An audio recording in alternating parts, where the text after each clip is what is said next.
الحمد لله الحمد لله وحده نصر عبده وعز جنده وهزم الأحزاب وحده أشهد أن لا إله إلا الله وحده لا شريك له وأشهد أن محمدا عبده ورسوله أرسل الله بحق بشيرا ونذيرا وداعيا إلى الله بإذنه سراجا منيرا أما بعد فقد قال الله تعالى في القرآن الكريم والفرقان الحميد بعد أعوذ بالله من الشيطان الرجيم بسم الله الرحمن الرحيم اهدنا الصراط المستقيم صراط الذين أنعمت عليهم غير المغضوب عليهم ولا الضالين آمين صدق الله العظيم. உலகை படைத்து பரிபாலிக்குகிற எல்லாம் வல்ல அல்லாஹ் ஒருவனுக்கே புகழ் அனைத்தும் உரித்தாகுக. ஒப்பற்ற நாயகம் முக்காலம் போற்றும் முஹம்மது ரசூலுல்லாஹ் ஸல்லல்லாஹு அலைஹி வஸல்லம் அன்னவர்கள் மீதும் அவர்களை அப்படியே பின்பற்றிய சத்திய சஹாபாக்கள், தாபிஈன்கள், தபஅத் தாபிஈன்கள், சுஹதாக்கள், நல்லோர்கள், குறிப்பாக இங்கு வந்திருக்கிற இன்னும் வர இருக்கிற நம் அனைவர்களின் மீதும் அல்லாஹுவின் அன்பும் அருளும் என்றும் நின்று நிலவட்டுமாக ஆமீன். ஆரம்பமாக பதிலை எதிர்பார்த்தவனா அஸ்ஸலாமு அலைக்கும் வரஹ்மத்துல்லாஹி வபரகாத்துஹு. அன்புக்கினிய இஸ்லாமிய சொந்தங்களே, அல்லாஹ்வினுடைய பெரும் கிருபையினால் நாமெல்லாம் எதிர்நோக்கி இருக்கிற மிஅராஜ், இஸ்ரா என்ற நமது உயிரிலும் மேலான முஹம்மது ஸல்லல்லாஹு அலைஹி வஸல்லம் மேற்கொண்ட அற்புத பயணத்திற்கான நாள். அல்லாஹ் இந்த உம்மத்தினுடைய எல்லா கவலைகளையும் எல்லா சிரமங்களையும் அகற்றி இந்த உம்மத்தை அல்லாஹ் நேரான பாதையில் மிக விரைவில் கொண்டு சேர்ப்பானாக.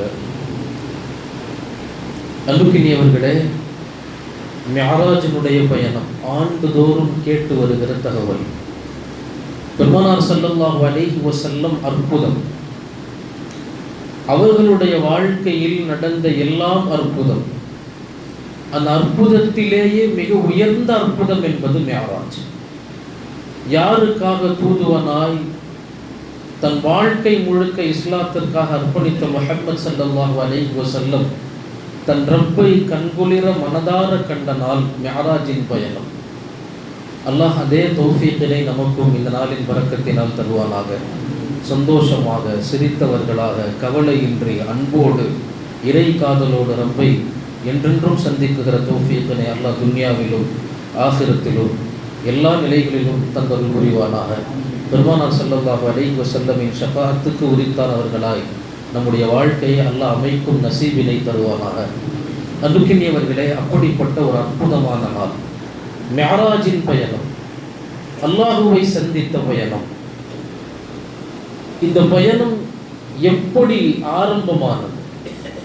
இந்த பயணத்திற்கான ஆரம்ப காரணங்கள் என்ன? அன்பானவர்களே, பெருமானார் ஸல்லல்லாஹு அலைஹி வஸல்லமினுடைய வாழ்நாள் சூழலை விளங்கினால் மிஅராஜ் அவங்களுடைய வாழ்க்கையில் எவ்வளவு பெரிய அற்புதம் என்பதை விளங்க முடியும். ஹிஜ்ரி 10, இந்த ஹிஜ்ரி 10ற்கு பெருமானார் ஸல்லல்லாஹு அலைஹி வஸல்லம் வரலாற்றை எழுதுகிற ஆசிரியர்கள் எழுதுவார்கள் ஆமுல் ஹுஸுன் என்று எழுதுவார்கள். மிக கடுமையான வருடம் முஹம்மது ஸல்லல்லாஹு அலைஹி வஸல்லமுக்கு ஹிஜ்ரி 10. ரொம்ப கஷ்டமான வருடம். மக்கா என்பது பெருமானார் ஸல்லல்லாஹு அலைஹி வஸல்லமுக்கும் அவர்களை தழுவிய தோழர்களுக்கும் பெரும் சிரமம், பெரும் கடுமை, ரொம்ப கஷ்டம். மக்கா அங்கு தொழ முடியாது, மார்க்க அடையாளங்களோடு வலம் வர முடியாது, இஸ்லாம் பற்றிய தகவல்களை பரிமாற முடியாது, முகமன் சலாம் கூறுவதே பெரும் கஷ்டம். இப்படிப்பட்ட போர்க்கள ஒரு சார்பற்ற இஸ்லாமியர்களுக்கு மட்டும் எதிராக நடக்குகிற மிக கொடூரமான சூழ்நிலையாக மக்கா அன்றைக்கு இருந்தது. நபி ஸல்லல்லாஹு அலைஹி வஸல்லமின் தஅவத்தின் எத்தனையோ கண்டங்கள். ஒரு கட்டத்தில் காஃபிர்கள் எல்லாரும் ஒன்று சேர்ந்து பெருமானாரனுடைய தாவத்தை விடுற மாதிரி தெரியல. இஸ்லாத்திற்கான அழைப்பை பெருமானார் விடுவது போல் தெரியல. நம்மள இருக்கக்கூடிய நிறைய பெண்கள் முதற்கொண்டு இஸ்லாத்திற்கு இடம்பெயர்கிறார்கள். எனவே நபி ஸல்லல்லாஹு அலைஹி வஸல்லம் ஊர்ல இருந்து ஒதுக்கிறார்.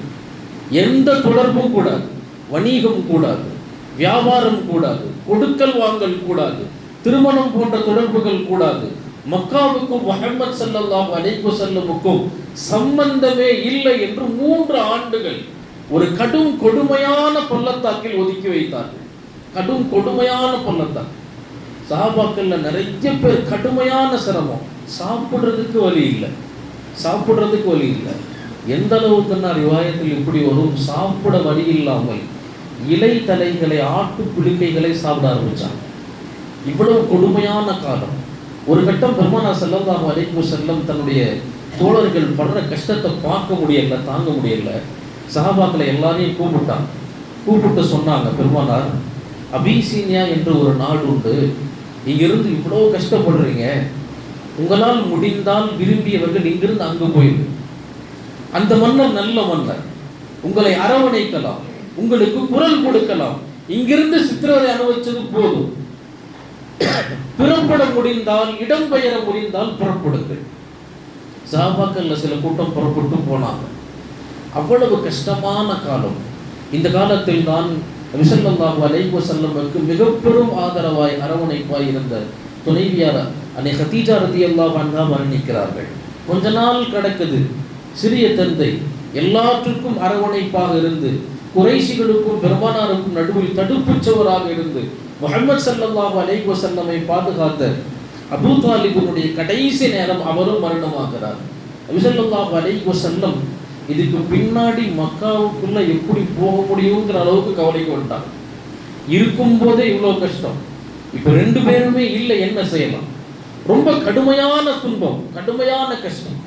ஒரு கட்டம் பெருமானார் ஸல்லல்லாஹு அலைஹி வஸல்லம் கடுமையான கவலைக்கு வந்து ஒரு முடிவெடுக்கிறாங்க. சரி, மக்காவிற்கு அதற்குள் சென்று அல்லாஹுக்கான அழைப்பு பணிகள் தொடர முடியாது, நாம் ஒன்று செய்யலாம், தாயிஃபுக்கு போகலாம். தாயிஃபுக்கு போகலாம். அங்கேருந்து சுமார் 100 கிலோமீட்டருக்கு மேலே தாயிஃப் போகலாம்.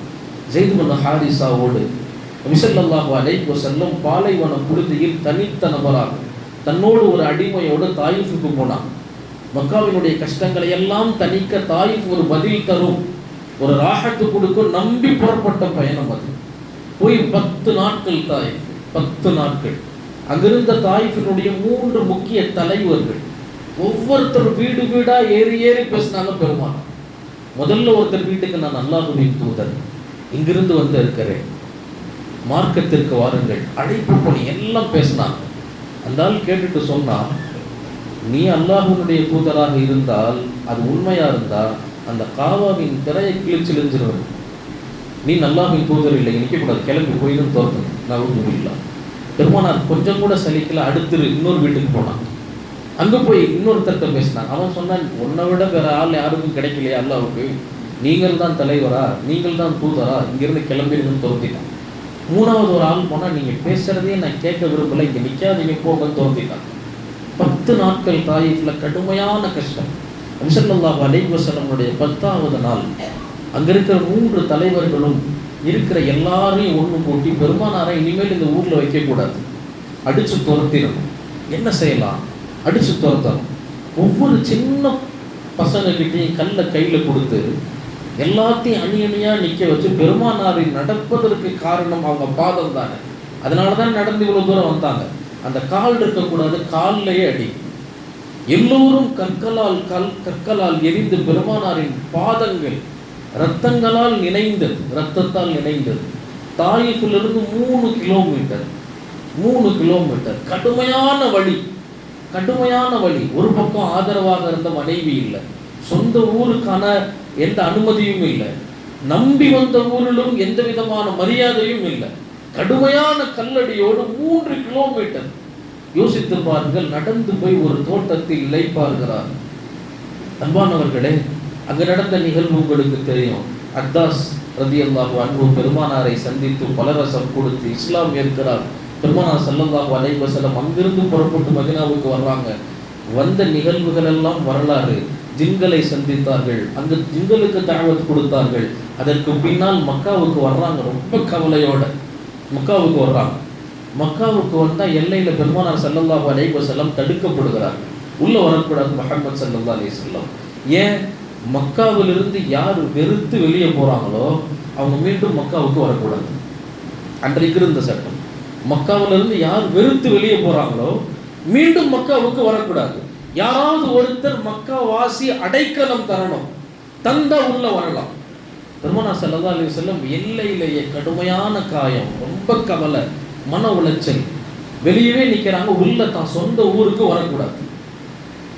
தான் அடிமை ஸைத் பின் ஹாரிஸா மக்காவில் எல்லா வீதிகள்லையும் போய் பெரும் பெரும் தலைவர்கள் கிட்ட கெஞ்சினார். நபி ஸல்லல்லாஹு அலைஹி வஸல்லம் மக்காவுக்கு வெளியே நிற்கிறாங்க, ரொம்ப கஷ்டப்பட்டாங்க, தாயிஃப்ல ரொம்ப சிரமப்பட்டாங்க, கொஞ்சம் அனுமதி கொடுங்க, உள்ள வரணும், ஊருக்கு வரணும். தெருவா எல்லா தெருவுகளிலும் போய் கெஞ்சலாம். அதனால ஸைத் பின் ஹாரிஸா இருக்காரு, அல்லாஹ் அக்பர், பெருமானார் ஸல்லல்லாஹு அலைஹி வஸல்லம் அவர்கள் கண்ட எல்லா கஷ்டமான கலங்களிலும் உடன் நின்றவர். இதோட பெருமானார் மிஅராஜுக்கு போகும்போது சொர்க்கத்தில் ஒரு அழகான ஒரு பெண்மணி பார்த்தாங்க, அழகான இளம் பெண்மணி. அப்போ இளம் பெண்மணி கிராஸ் பண்ணி போனோடனே பெருமானார் கேட்டாங்க, யாருக்காக இந்த பொருளி, இவ்வளவு அழகான பொருளி? அப்போ சொன்னாங்க, உங்களோடு எல்லா களத்திலும் உடன் இருந்து ஸைத் பின் ஹாரிஸாவுக்காக அல்லாஹ் படைத்து வைத்திருக்கிறார். அப்படி அவ்வளவு கஷ்டம். பெருமானாருக்காக மக்காவின் எல்லா வீதிகளிலும் போய் நின்று கெஞ்சி கெஞ்சி, கொஞ்சம் முஹம்மதுக்கு வழி விடுங்க ஸல்லல்லாஹு அலைஹி வஸல்லம், கொஞ்சம் தங்க வழி விடுங்க, ரொம்ப கஷ்டப்பட்டு வந்திருக்கிறாங்க, மன உளைச்சலோடு நிற்கிறாங்க, மக்காவுக்கு கொஞ்சம் அனுமதி கொடுங்க. யாரும் தரல. அல்லாஹ் அந்த இடத்துல ஏற்பாடு பண்ணான். முத்ஐம் பின் அதி, அன்றைக்கு காஃபிர், கொஞ்சம் மன இறங்கி வந்து ஸைத் பின் ஹாரிஸாவினுடைய அந்த கெஞ்சலை பார்த்துட்டு, நபி ஸல்லல்லாஹு அலைஹி வஸல்லமுக்கு நான் அடைக்கலம் தர்றேன், என்னுடைய மகன்களை எல்லாம் கூப்பிட்டு நான் வர்றேன். பெருமானார் எங்க? வாசல்ல நிற்கிறாங்க, எல்லையில். எல்லார் கையிலையும் வாள் கொடுத்து பெருமானாரை உள்ளே கூட்டிகிட்டு வர சொன்னான். ஏன்னா அன்னைக்கு பெருமானாருக்கு கண்டால் அவங்களை ஏதாவது செஞ்சிடணுங்கிற மூர்க்கத்தான். எனவே எல்லார் மகன்கள் கையிலையும் வாள் கொடுத்து பெருமானாரை உள்ள மக்காவுக்குள்ள கூப்பிட்டு வர சொன்னாங்க. இனிமேல் பெருமானாரின் மீது கை வைப்பதாக இருந்தால் இந்த முஸ்லிமின் குடும்பத்தை தாண்டி தான் பெருமானாரின் மீது கை வைக்கணும். நேராக கூட்டிட்டு வந்து பெருமானாரினுடைய வாட்டமான முகம், காயமான உடல், தவாஃப் செய்ய வச்சு கொண்டு போய் மீண்டும் அவங்க வீடு வரைக்கும் கொண்டு போய் விட்டு, முஸ்லிம் செய்த உபகாரத்தை பெருமானார் ஸல்லல்லாஹு அலைஹி வஸல்லம் எந்த காலத்திலையும் மறந்ததில்லை. அதை பற்றி மட்டுமே சொல்லலாம், பெருமானார் எவ்வளவு உபகாரமாக இருந்தார்கள். கொண்டு போய் விட்டதுக்கு பின்னாடி பெருமானாரினுடைய இரவு நேரம் கடுமையான அழுகை. அல்லாஹ் என்னால் முடியல, என் சமூகத்திற்கு தீனை சொல்ல முடியல, என் சமூகத்திற்கு இஸ்லாத்தை கொண்டு போய் சேர்க்க முடியல, எவ்வளவு போராடியும் மார்க்கத்தின் பக்கம் வரல, யாரையும் குறை சொல்ல, தன்னை தானாகவே எனக்கு தெரியல ரப்பே, எப்படி கொண்டு போகணும், எப்படி கொண்டு போய் சேர்க்கணும். இரவெல்லாம் கடுமையான அழுகை. இதன் தொடர்ச்சி நீர்ச்சி தான் ஒரு நாள் இரவு பெருமானார் ஸல்லல்லாஹு அலைஹி வஸல்லம் உம்முஹானி ரலியல்லாஹு அன்ஹாவினுடைய வீட்டில் தூங்கிக் கொண்டிருக்கிற போது இரவில் நடுநிசி ஹஜ்ரத் ஜிப்ரீல் அலைஹிஸ்ஸலாம் வர்றாங்க. அந்த பெருமானாரை எழுப்பி காபத்துல்லாஹ்வுக்கு கிட்ட கொண்டு போய் ஜம்சம் நீரால் மீண்டும் 3வது முறை பெருமானாருடைய கல்வு கழுவப்படுகிறது. கல்வப்பட்ட உடனே பெருமானாருக்கு அப்பதான் தகவல் சொல்றாங்க, நாம் ஒரு பயணம் செய்ய போறோம், அல்லாஹ் உங்களுக்கு பயணம் ஏற்பாடு செய்திருக்கிறார். எல்லா நிகழ்வுகளும் சொல்றான், இங்க போறோம், இங்க இருந்து அங்க போறோம், ரப்பை சந்திக்கணும். பெருமானாருக்கு பெரிய சந்தோஷம், அளவு கடந்த சந்தோஷம். எப்படி போகணும்? வானத்தில் இருந்து ஒரு வாகனம் இறங்கியது, புறாக். அது நபிமார்களுக்காக வேண்டிய தயாரிக்கப்பட்ட வாகனம். அந்த வாகனம் வந்தது. ஜிப்ரீல் அலைஹிஸ்ஸலாம் சொன்னாங்க, இந்த வாகனத்தில் ஏறி உட்காருங்க. அது புறப்படும். ஏறும்போது வாகனம் சற்று குலுங்கியது. ஜிப்ரீல் அலைஹிஸ்ஸலாம் அதனை கடிவாளத்தை பிடிச்சு சொன்னாங்க, ஏன் இவ்வாறு குலுங்குகிறாய்? உன்னின் மீது ஏறப்போபவர் உலக மனிதர்களிலேயே சிறந்தவர், மிகச்சிறந்த மானுடர் ஏறப்போகிறார், அல்லாஹ்வின் தூதர் ஏறப்போகிறார். அப்போ உலமாக்கள் எழுதுவாங்க, ஏன் தெரியுமா அது குலுங்கியது? இவ்வளவு பெரிய ஆற்றல் மிக்க தனவனை சந்திக்க, அவர்களை சுமக்க என்னால் முடியுமா என்று யோசித்து பயந்து புராக் நடுங்கியது என்று உலமாக்கள் கிதாபுகளில் எழுதுவாங்க. பெருமானார் ஸல்லல்லாஹு அலைஹி வஸல்லம் அந்த புராக்கில் ஏறி உட்கார்ந்து ஹஜ்ரத் ஜிப்ரீல் அலைஹிஸ்ஸலாமோடு பயணம் தொடர்கிறது. அல்லாஹ் குர்ஆன்ல இந்த பயணத்தை தான் சொல்லுவான், இந்த பயணம் மொத்தம் 2 விதம். ஒன்று இஸ்ரா, இன்னொன்று மிஅராஜ். இஸ்ரா என்றால் மஸ்ஜிதுல் ஹராமிலிருந்து மஸ்ஜித் அக்ஸா வரைக்கும் போன பயணம் இஸ்ரா. இஸ்ராவுக்கு என்ன அர்த்தம்னா இரவு பயணம்னு அர்த்தம். இரவு பயணம்னு அர்த்தம். 2வது பகுதி, இந்த பயணத்தினுடைய 2வது பகுதி அக்ஸால இருந்து ஆரம்பித்து அல்லாஹ்வை சந்திக்க வானுலக பயணம். அதுக்கு மிஅராஜ் என்று பொருள். இந்த 2 பயணங்களின் சங்கமம். இதைத்தான் அல்லாஹ் குர்ஆன்ல சொல்லுவான், சுப்ஹானல்லதி அஸ்ரா பி அப்திஹி லைலம் மினல் மஸ்ஜிதில் ஹராமி இலல் மஸ்ஜிதில் அக்ஸா. இரவு நேரத்தில் பரிசுத்தமான அல்லாஹ் அப்திஹி தன்னுடைய அடியானான முஹம்மது ஸல்லல்லாஹு அலைஹி வஸல்லமை மஸ்ஜிதுல் ஹராமிலிருந்து மஸ்ஜிதுல் அக்ஸாவுக்கு கொண்டு சென்றார். இதுல இந்த ஆயத்துல 2 அற்புதமான செய்தி ஒன்று மறைஞ்சிருக்கு. முதலாவது என்னன்னா, சுப்ஹானல்லதி அஸ்ரா பி அப்திஹி. ஹஸரத் உஸ்தாத் ரொம்ப பெருமையா சொல்லுவாங்க இந்த ஆயத்தை. எப்படிப்பட்ட ஆயத்துன்னா, அல்லாஹ் பாருங்க இந்த இடத்துல பெருமானார் ஸல்லல்லாஹு அலைஹி வஸல்லம் அடையாளம் சொல்லும்போது சுப்ஹானல்லதி அஸ்ரா பி அப்திஹின்னு சொன்னான், என் அடிமைன்னு சொன்னான். இங்க அப்துங்கிற வார்த்தையை பயன்படுத்தினா, ரசூலுங்கிற வார்த்தையை பயன்படுத்தல.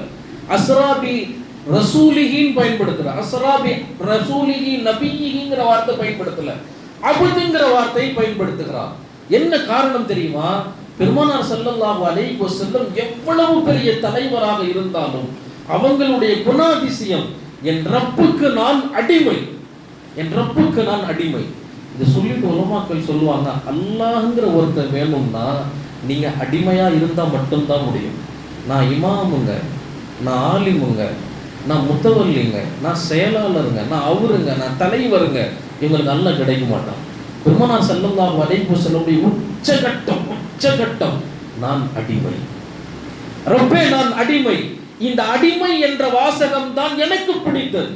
இதுதான் எனக்கு வேணும். வாழ்க்கையின் எல்லா கட்டங்களிலும் எல்லாத்துக்கும் உணர்த்திய வாசகம் நான் அடிமை. என் சமூகமே ரப்புக்கு நீங்களும் அடிமை. என் வாழ்க்கை முழுக்க அப்படித்தான். நான் அடிமை. அகுலு கமா யஅகுலுல் அப்து. ஒரு அடிமை சாப்பிடுவதை போன்று சாப்பிட ஆசைப்படுகிறேன். அஜ்லிசு கமா யஜ்லிசுல் அப்து. ஒரு அடிமை அமர்வதை போல் அமர ஆசைக்கிறேன். என் வாழ்க்கை அடிமையை போன்றே என் ரப்புக்கு முன்னால் இருக்க வேண்டும். ஷஹாதத் கலிமால கூட இடம் கொடுக்கல. ஷஹாதத் கலிமால கூட அஷ்ஹது அல்லா இலாஹ இல்லல்லாஹ் வ அஷ்ஹது அன்ன முஹம்மதன் அப்துஹு வ ரசூலுஹு. ரசூலுஹு அப்துஹு இல்ல, தூதர் அப்புறம் அடியார் இல்ல. முதல்ல பெருமானார் நிறுத்துகிறார்கள், அப்துஹு வ ரசூலுஹு, அல்லாஹ்வின் அடிமையான அவனின் தூதனான முஹம்மத். அப்தியத். எந்த அடியான இடத்துல அப்தியத் உச்சகட்டத்தில், பணிவு உச்சகட்டத்தில், அமைதி உச்சகட்டத்தில், நிதானம் இருக்குமோ அல்லாஹ்வின் இணைப்பு ரொம்ப சாதாரணமா கிடைக்கும். பெருமை பகட்டு. ஆனா இன்னைக்கெல்லாம் பாருங்களேன், நம்முடைய ரொம்ப பெரிய தடுமாற்றமும் இந்த இடத்துல தான். கல்யாண பத்திரிகை இன்விடேஷன்ல ஹாஜியார்னு பேர் போடாட்டே ஒரு கோவம். ஹாஜியார் எல்லாம் சரிதான், ஹாஜிங்கிற பேர் இல்லையே. இது 2 ஹஜ் 3 ஹஜ்ஜுன்னு போயிட்டா அது நம்ம ஊருடைய பழக்கம் கூட அல் ஹாஜ்னு போடணும். ஏன் அலிஃப்லாம் அல் மிஸ் ஆயிடுச்சு, நான் 2 ஹஜ்ஜில் முடிச்சிருக்கிறேன், அல் ஹாஜில் போடணும். அன்பானவர்களே, இபாதத்தை கொண்டோ பொருளாதாரத்தை கொண்டோ அழகை கொண்டோ ஆடம்பரத்தை கொண்டோ பெருமை அடிப்பவர்கள் நல்லா தெரிஞ்சுக்கணும், அவங்க அல்லாஹ்வை விட்டும் தூரம் இருக்கிறார்கள். யார் அப்தியத்தை அடிமைத்துவத்தை உறக்க சொல்கிறார்களோ, ரப்பே நான் உன் அடிமை, உன் பள்ளிக்கான தொழிலாளி நான், உனக்கான இமாம் நான், உனக்கான பணிவிடையாளன் நான் அடிமை. இந்த உணர்வு அல்லாஹ்ட்ட ரொம்ப லேசா கொண்டு போய் நிறுத்து, ரொம்ப லேசா. எனவேதான் அல்லாஹ் தொடங்குகிறான் முதல் செய்தி, சுப்ஹானல்லதி அஸ்ரா பி அப்திஹி, என் அடியார், என் முஹம்மத். அடிமைங்கிற அந்த சாப்டரோட அல்லாஹ் தஆலா பெருமானார் ஸல்லல்லாஹு அலைஹி வஸல்லமுடைய பயணத்தை தொடர்ந்தான். இது முதல் செய்தி. அன்பானவர்களே, பயணம் தொடர்கிறது. நபி ஸல்லல்லாஹு அலைஹி வஸல்லம் புறப்பட்டு போறார். மிஅராஜுக்கு போகிற போது அந்த ஆயத்தினுடைய 2வது செய்தி. ஏன் இந்த பயணம் தெரியுமா? லினுரியன்னஹு, பெருமானாருக்கு என்னுடைய அத்தாட்சிகளை காட்டுவதற்காக அந்த பயணம். இந்த பயணம் முழுக்க பல வரலாற்று நிகழ்வுகள், அதுதான் இந்த பயணமே. இங்கிருந்து அக்ஸா வரைக்கும் இந்த பூமியில் நடந்த எல்லாம் காட்டப்பட்டது. அக்ஸா வரைக்கும் பெரும் வரலாறுகள், பொக்கிஷமான இந்த உம்மத்திற்கான படிப்பினை மிகுந்த பல வரலாறுகள் அக்ஸா வரைக்கும். அக்ஸாலிருந்து மேராஜுக்கு போன வரலாறுகள் தனி, அது விண்ணுலக பயணம், அதன் வரலாறுகள் வித்தியாசம். இங்கு வரலாறுகள் எல்லாம் அல்லாஹ் குறித்தானவர்களோடு, மேல் போன பயணத்தினுடைய வரலாறுகள் எல்லாம் அம்பியாக்களுடையது. பெருமானார் புறப்பட்டார்கள், புராக்கில் ஏறினாங்க, வண்டி நகர்ந்தது, எல்லாத்தையும் பார்த்துட்டு பெருமானார் கடந்து போனாங்க. ஒரு இடம் வந்தது, ஜிப்ரீல் அலைஹிஸ்ஸலாம் புராக்கை நிறுத்தினாங்க. நபியே இங்கே இறங்கி ஒரு 2 ரக்காத் தொழுங்க. பெருமானார் இறங்கினாங்க, இறங்கி 2 ரக்காத் தொழுதாங்க. தொழுது முடிச்சுட்டு பெருமானார் ஸல்லல்லாஹு அலைஹி வஸல்லம் மீண்டும் வண்டியில் ஏறினாங்க. ஜிப்ரீல் அலைஹிஸ்ஸலாம் கேட்டாங்க, இது எந்த இடம்னு தெரியுமா? பெருமானார் தெரியாதுன்றாங்க. இதுதான் தைபா. தைபா என்றால் மதீனா. அன்றைய காலத்தில் மதீனாவின் பெயர் தைபா. நபியே நாயகமே, நீங்கள் இதற்கு பின்னால் ஹிஜ்ரத் செஞ்சு இந்த மண்ணுக்கு தான் வருவீங்க, இந்த மண்ணில் தான் நீங்கள் வாழ்வீங்க, இந்த மண்ணில் தான் உங்களின் ரூஹின் கைப்பற்றப்படும். அன்னைக்கே செய்தி சொன்னாங்க. முதல்ல போய் பெருமானார் இறங்கின இடம் மேராஜ் பயணத்தில் மதீனால இறங்கினாங்க. தொழுதுட்டு அடுத்து மீண்டும் வண்டியில் ஏறினாங்க. கொஞ்சம் தூரம் வண்டி பிரயாணிச்சிச்சு. ஜிப்ரீல் அலைஹிஸ்ஸலாம் நிறுத்தினாங்க. நபியை இங்கே இறங்கி 2 ரக்காத் தொழுங்க. பெருமானார் இறங்கினாங்க, 2 ரக்காத் தொழுதாங்க. தொழுது முடிச்சுட்டோன்னு பெருமானார்ட்ட கேட்டாங்க, இது எந்த இடம் தெரியுமா? எனக்கு தெரியாது. அப்போ நபி ஸல்லல்லாஹு அலைஹி வஸல்லமுக்கு ஜிப்ரீல் அலைஹிஸ்ஸலாம் சொன்னார்கள், உங்களின் தோழர் ஹஜ்ரத் மூசா தன் மனைவியோடு தனித்து இரவில் நடுநிசையில் தனியாக வந்தபோது அல்லாஹ் அவரோடு பேசினானே, அந்த தூர் சீனாய் மலை இதுதான். இங்குதான் அல்லாஹு தஆலா நீங்கள் தொழுத இடத்தில் தான் உங்கள் தோழரான மூசாவோடு பேசினான். எனவே அங்கு நீங்கள் 2 ரக்காத் தொழுகுமாறு அல்லாஹ் கட்டளையிட்டால் தொழுதீர்கள். தொழுகு முடிஞ்சிச்சு, பயணம் தொடர்கிறது. பெருமானார் ஸல்லல்லாஹு அலைஹி வஸல்லம் பயணிக்கிறார்கள். பயணிச்சு போகிறப்போ திடீர்னு ஒரு சத்தம் கேட்டுச்சு, யா முஹம்மத். ஜிப்ரீல் அலைஹிஸ்ஸலாம் சொன்னாங்க, முஹம்மதே நீங்கள் திரும்ப வேண்டாம், திரும்பி பார்க்காதீங்க. கொஞ்சம் தூரம் போனாங்க, மீண்டும் ஒரு சத்தம் கேட்டது, யா முஹம்மத். பெருமானார் ஸல்லல்லாஹு அலைஹி வஸல்லம் ஜிப்ரீல் சொன்னார்கள், திரும்ப வேண்டாம்.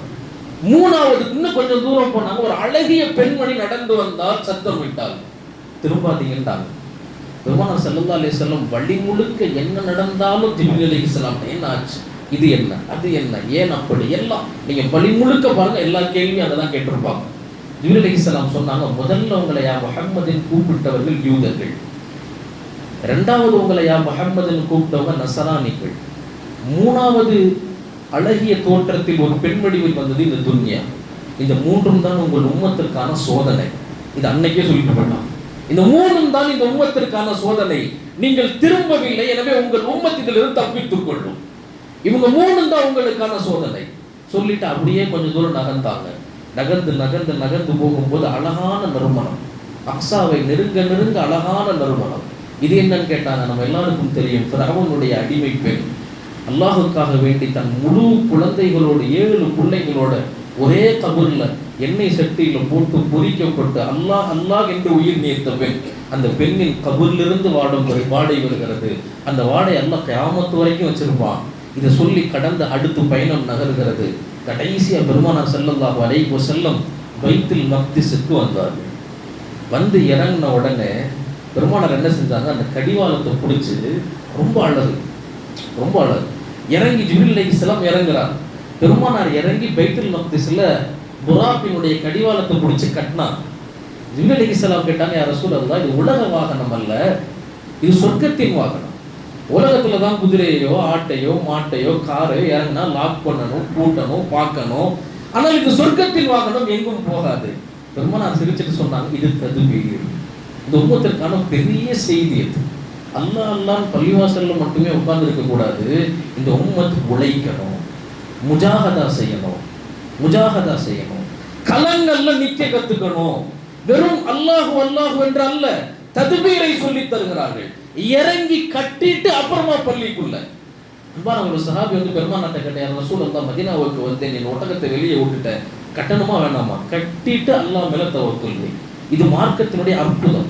தவக்குல் வைக்கிறேன் கடந்து போகிறது இல்லை, உழைக்கணும், சிரமப்படணும், களம் காணணும், அந்த களத்திற்காக வேண்டி முயற்சிகள் செய்யணும். இது மார்க்கம் சொல்லி தந்த மிகப்பெரிய பாடம்.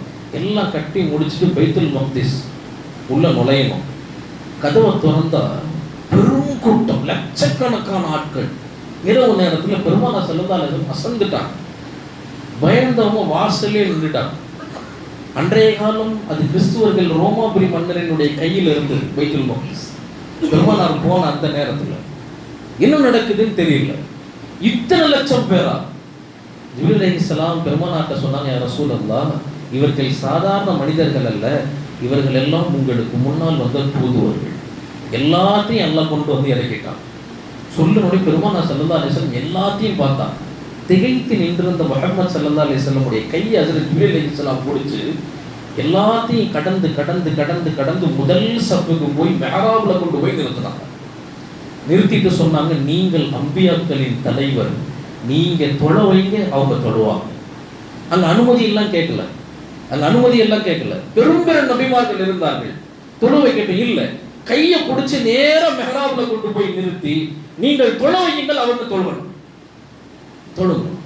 ஸல்லல்லாஹு அலைஹி வஸல்லம் தக்பீர் கட்டி தொழ வைத்த காட்சி அனைத்து நபிமார்களும் முஹம்மது ஸல்லல்லாஹு அலைஹி வஸல்லமுக்கு பின்னால் நின்று தொழுதார்கள். அன்பானவர்களே, இது உம்மத்திற்கான பொறுமை. ஏன் தெரியுமா? அல்லாஹ் தஆலா டைரக்டா மிஅராஜுக்கு கூட்டிட்டு போகும், பைத்துல் மக்திஸ்க்கு கூட்டிட்டு போய் அல்லாஹ் கூட்டிட்டு போனான். ஏன் தெரியுமா? 2 காரணங்கள் உலமாக்கள் சொல்லுவாங்க.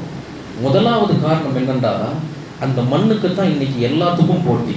ஏன் நபி அங்க வந்தாரு, எத்தனையோ நபிமார்கள் அங்கு வாழ்ந்தார்கள், மரணித்தார்கள்.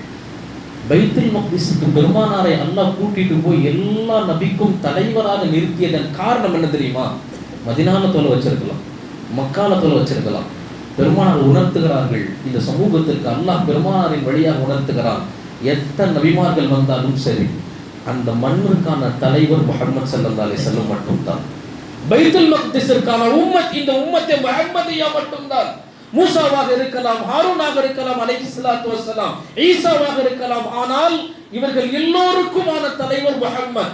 அவர்தான் அந்த மண்ணிற்குரியவர்.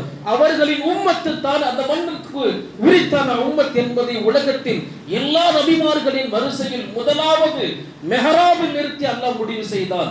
இது பைத்துல் மக்திஸிற்கு போன முதல் காரணம். 2வது காரணம் என்ன தெரியுமா? கடைசியா இந்த உலகம் அழிவு நடக்கிற போது முஸ்லிம்களுக்கும் இந்த உலகத்தின் முஸ்லிம்களின் விரோதிகளான காஃபிர்களுக்கும் போர் ஆரம்பமாகிற இடம் பைத்துல் மக்திஸ். அங்கதான் 2 அணியா பிரிஞ்சு நிற்பாங்க. அந்த போரின் வெற்றிக்கு பின்னால் உலகத்தின் முடிவு நாள் வரும் என்பதை உணர்த்துகிற வண்ணம் தான் அல்லாஹ் தஆலா பைத்துல் மக்திஸுக்கு கொண்டு போய் சேர்த்தான் என்பது வரலாறு. அன்புக்கினியவர்களே, இதற்கு பின்னால் பெருமானார் தொழ வைத்த நபிமார்களை சந்தித்து அடுத்த பயணம், 2வது கட்ட பயணம், விண்ணுலக பயணம். 7 வானங்கள், 7 நபிமார்கள். ஒவ்வொரு நபிமார்களுக்கு பின்னாலும் பெரும் பெரும் பாடங்கள். இந்த நபியை ஏன் அல்லாஹ் சந்திக்க வச்சான்? லட்சக்கணக்கான பேர்ல ஏன் இந்த 7 பேர் அல்லாஹ் தேர்ந்தெடுத்தான்? அதுல முதல் வானத்தில் எதற்கு ஆதம் அலைஹிஸ்ஸலாம், 2வது வானத்தில் எதற்கு இந்த நபியை கொண்டு வந்தார், 3வது வானத்தில் எதற்கு அல்லாஹ் யூசுப் அலைஹிஸ்ஸலாமை, 2வது வானத்தில் எதற்கு அல்லாஹ் யஹ்யா அலைஹிஸ்ஸலாமை கொண்டு வரணும், ஈசா அலைஹிஸ்ஸலாமை கொண்டு வரணும். ஒவ்வொரு வானத்திற்கும் ஏன் வந்தார்கள்? தனி பாடம் அது. அந்த பாடத்தின் போது ஏன் பெருமானாரை இந்தந்த வானங்களில் அல்லாஹ் அவர்களை சந்திக்க வைத்தான்? அது தனி பாடம். ஒவ்வொன்றுக்கு பின்னாடியும் எக்கச்சக்க படிப்பினை. 7 வானங்கள் கடந்து பெருமானார் ஸல்லல்லாஹு அலைஹி வஸல்லமுடைய வண்டி கடைசியா சிதறத்துல் முன்தஹா ரொம்ப சந்திக்கணும். எல்லா நபிமார்களையும் பார்த்து கடைசியா வண்டி நிற்கிற இடம். ஜிப்ரீல் அலைஹிஸ்ஸலாம் சொன்னாங்க, இதற்கு மேல் எனக்கு அனுமதி இல்லை, யாருக்கும் அனுமதி இல்லை, உங்களுக்கு மட்டும்தான் அனுமதி, உங்களுக்கு மட்டும்தான் அனுமதி, வேற யாருக்கும் அனுமதி இல்லை, இதுக்கு மேல யாராலும் போக முடியாது, நாயகமே உங்களுக்கு மட்டும்தான் அனுமதி. அந்த பெருமானார் ஸல்லல்லாஹு அலைஹி வஸல்லம் விளக்குவார்கள், அல்லாஹ்வினுடைய அர்ஷுக்கு செல்வதற்கு முன்னால் அவனுடைய கஷியத், அவனுடைய பயத்துல ஜிப்ரீல் அலைஹிஸ்ஸலாம் எப்படி மாறிட்டாங்கண்டா, ஜிப்ரீல் அலைஹிஸ்ஸலாமுடைய படைப்பின் பிரம்மாண்டம் அவங்களுடைய படைப்பு. வெறும் 600 இறக்கைகள், அதுல வெறும் ஒரு ரெக்கையை விரிச்சா இந்த முழு உலகத்தையும் சுருட்டிடலாம். அவ்வளவு பிரம்மாண்டமான படைப்பு. கிட்ட நெருங்க சிதறத்துல் முன்தஹாவினுடைய கடைசி எல்லை பகுதி போன உடனே ஜிப்ரீலை நான் இவ்வாறு பார்த்தேன். முஸ்லிம்ல ஹதீஸ் வரும், பழைய தோல் பையை போல் சுருங்கி ஒண்ணுமில்லாமல் பணிந்து போய்விட்டார்கள், ஒண்ணுமில்லாமல் பணிஞ்சிட்டாங்க. ஏன்? என் ரப்பின் பயம். இந்த ஹஷியத்துங்கிற வார்த்தை நம்முடைய வாழ்க்கையில் எவ்வளவு இருக்குன்னு யோசிச்சு பாருங்க. இறை பயம். இதற்கு மேல் அனுமதி இல்லை. நபி ஸல்லல்லாஹு அலைஹி வஸல்லம் உள்ளே செல்கிறார்கள். கண்ட காட்சிகள் ஏராளம். அரிசை சுமக்குகிற மலக்குகள், அந்த அரிசை சுற்றி லட்சக்கணக்கான மலக்குகள், சிலர்கள் ருகூவில், சிலர்கள் சுஜூதில், இப்படி வருகிறது. சிலர் பேர் தஸ்பீஹில் மட்டும்.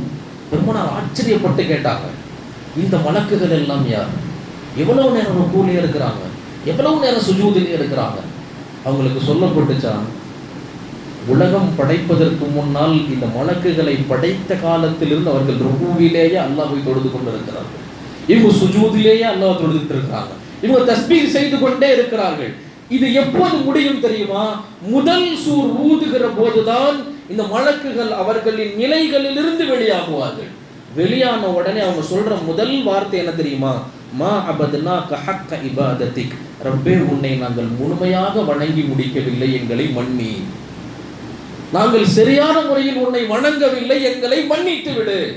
எப்படி உலகம் வாழ்வதற்கு முன்னால் இருந்து, வாழ்க்கையின் தொடக்கத்திற்கு முன்னால் இருந்து கடைசி வரைக்கும் ருகூவில் சுஜூதில் வாழ்ந்து முடித்தவர்கள், கழித்தவர்கள், கடைசியாக தலை நிமிர்ந்து சொல்கிற முதல் வார்த்தை, உனக்கான மரியாதையை நாங்கள் செலுத்தவில்லை, எங்களை மன்னித்து விடு, எங்களை மன்னிச்சிரு. அன்பானவர்களே, நம்மை படைத்து பரிபாலிக்கிற ரப்புல் ஆலமீன் கேட்காமல் உம்மத்தின் தலை சிறந்தவர்களால் எவ்வளவு அங்கீகாரங்கள், எவ்வளவு அந்தஸ்துகள், நம்முடைய ரப்பை எவ்வளவு காதலிக்கிறோம், எவ்வளவு பயப்படுகிறோம், எவ்வளவு வணங்கி இருக்கிறோம், எவ்வளவு தொழுது இருக்கிறோம். அன்பு கிடைத்தானவர்களே, அன்பானவர்களே, யோசிக்க வேண்டிய தருணம், யோசிக்க வேண்டிய தருணம். சிதறத்துல் முன்தஹா பெருமானார் காட்சிகள் கடந்து கடைசியா 70,000 திரைகள், 70,000 திரைகள் அல்லாஹ் வரவேற்றார். மர்ஹபன் ஹபீபி, என் நேசரே வருக வருக, சலாமுன் அலைக்கும், உங்கள் மீது அல்லாஹுவின் சாந்தி உண்டாகட்டும், வருக வருக. 70 திரைகள் தணிக்க உள்ளத்தில் கடுமையான கவலைகளோடு பல அற்புதங்களை கண்ட முஹம்மது ஸல்லல்லாஹு அலைஹி வஸல்லம் தன் எஜமானனை கண்ட நாள் மிஅராஜின் பயணம். அல்லாஹ் போன உடனே பல வெகுமதிகள் கொடுத்தான். மெய் மறந்து நின்ற முஹம்மது ஸல்லல்லாஹு அலைஹி வஸல்லம். ரிவாயத்தில் இப்படி சொல்லுவாங்க, ஒரு பலகீனமான ஹதீஸில் வரும், 6வது வானத்தில் மூசா அலைஹிஸ்ஸலாமை சந்திக்கும் போது முதல்ல மூசா அலைஹிஸ்ஸலாம் திரும்பி நின்று வேற யார்கிட்டயோ பேசிட்டு இருப்பாங்க. நபி ஸல்லல்லாஹு அலைஹி வஸல்லம் கேட்பாங்க, நான் புரியல, யார்கிட்ட பேசுறாங்க? அவர்கள் அல்லாஹ்வோடு பேசுகிறாங்க. அவங்க கலீமுல்லா அல்ல, அல்லாஹ்ட்ட பேசுறாங்க. நபி ஸல்லல்லாஹு அலைஹி வஸல்லம் அப்படி மெய் செலுத்து போய் மூசாட்ட முசாஃபா செய்யும் போது மூசா அலைஹிஸ்ஸலாம் அழுவாங்க. அழுதுட்டு சொல்லுவாங்க, நான் அல்லாஹ்வோடு இத்தனை நாள் பேசி என் ரப்பை பார்க்க முடியாது, ஆனால் உங்களுக்கு அவனை காண்கிற வாய்ப்பிற்காக இவ்வளவு தூரம் கூட்டிட்டு வந்திருக்கிறாங்க, பொறாமையா இருக்கு. கையை பிடித்து மூசா அலைஹிஸ்ஸலாம் அழுவார்கள். அன்பானவர்கள், அப்படிப்பட்ட அற்புதமான உலகத்தில் யாருக்கும் கிடைக்காத ஒரு மாபெரும் பொக்கிஷம் ரப்பை காண்கிற வாய்ப்பு. எல்லாம் 3 வெகுமதிகள் கொடுத்தான். முதல்ல போன உடனே தொழுகை. கஷ்டமா, மனம் உடைஞ்சிட்டீங்களா? என்னை பார்க்க உங்களை மிஅராஜுக்கு கொண்டு போங்க, இந்த பரிசு. இந்த 5 வக்தில் உங்களுக்கு டெய்லி மிஅராஜ். கஷியத்தோடு எப்படி கல்வை கழுவி பயணம் ஆரம்பித்ததோ, ஒதுவோடு உறுப்புகளை கழுவி தொழுகை ஆரம்பமாகும்.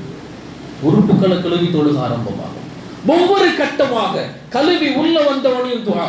எப்படி பெருமானார் ஸல்லல்லாஹு அலைஹி வஸல்லம் நின்று தொழ வைத்து அல்லாஹ்வை சந்தித்தார்களோ, ஒவ்வொரு தொழுகைக்கு முன்னாலும் முன் சுன்னத். தொழுதுட்டு ரப்ப சந்திக்கணும். எவ்வளவு அழகான ஃபார்மேட் பாருங்க.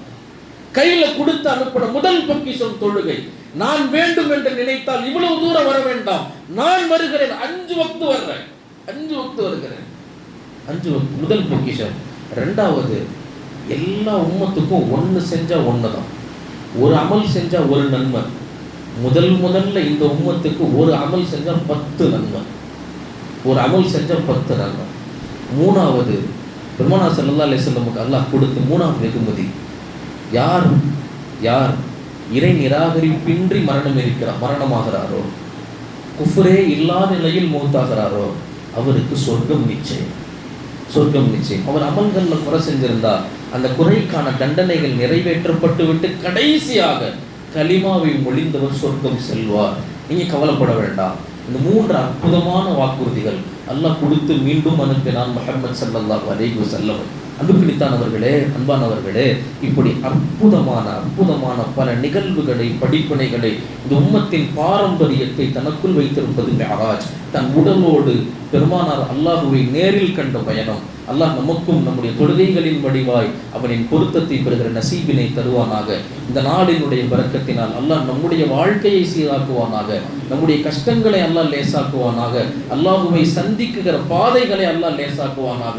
அவனுக்கு பிடித்த சமூகமாக வாழ்ந்து மரணித்து கடைசியாக இந்த பைத்துல் மக்திஸிற்கு உறுதியான உண்மையான உம்மத்துகளாக வாழ்கிற தௌஃபீக்கனை அல்லாஹ் நமக்கு தந்து, அந்த புதுசை நம்முடைய கையில் அல்லாஹ் வெற்றி பெற செய்கிற தௌஃபீக்கனை நமக்கும் அல்லாஹ் நசீபாக்குவானாக. வாஹிர தஅவானா அல்ஹம்துலில்லாஹி ரப்பில் ஆலமீன். அஸ்ஸலாமு அலைக்கும் வரஹ்மத்துல்லாஹி வபரகாத்துஹு.